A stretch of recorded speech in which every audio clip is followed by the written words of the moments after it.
Hello everyone, so আজকে আমি সকাল সকাল ঘুম থেকে উঠে তাড়াতাড়ি করে রেডি হয়ে নিয়েছি, কারণ কি আজকে খুব ভালো একটা দিন। সেটা হচ্ছে বাসন্তী পুজোর আজকে অষ্টমী, আর হচ্ছে সাথে রামনবমীও। বাসন্তী পুজোটাও অ্যাকচুয়ালি দুর্গা পুজোই, অ্যান্ড এই পুজোটা কেন হয়, এই সময় কেন হয়, সেটা স্টোরি আমি অন্য একটা ভিডিওতে বানাবো ভেবেছি। অল ওভার মিরর ওয়ার্ক করা এই হোয়াইট কালারের কুর্তা সেটটা পরেছি, যেটাকে আমি মিন্ত্রা থেকে নিয়েছি, যেটা ছিল হাউস অফ পাতৌডি। আর আমি আর লিচু এখানে টোটো করে যাচ্ছিলাম, অ্যান্ড মুখটা দেখে কিন্তু যতটা ইনোসেন্ট মনে হয়, উনি কিন্তু একদমই সেরকম নয়। তারপর মামার বাড়ি থেকে আরও আমার অনেকগুলো কাজিন গেছিলো, আমরা সবাই মিলে একসঙ্গে অঞ্জলি দিতে গেছিলাম। অ্যান্ড আমরা যখন পৌঁছেছিলাম তখন মোটামুটি 10টা বাজে, অ্যান্ড ভেবেছিলাম যে অনেকটা লেট হয়ে গেছে, বাট যাই হোক ওখানে গিয়ে দেখলাম যে তখনও অঞ্জলি স্টার্ট হয়নি।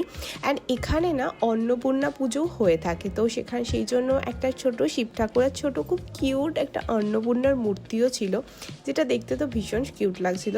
বাট অনেকক্ষণ ওয়েট করার পর ফাইনালি তারপরে তো আমরা অঞ্জলি দিলাম। That's all about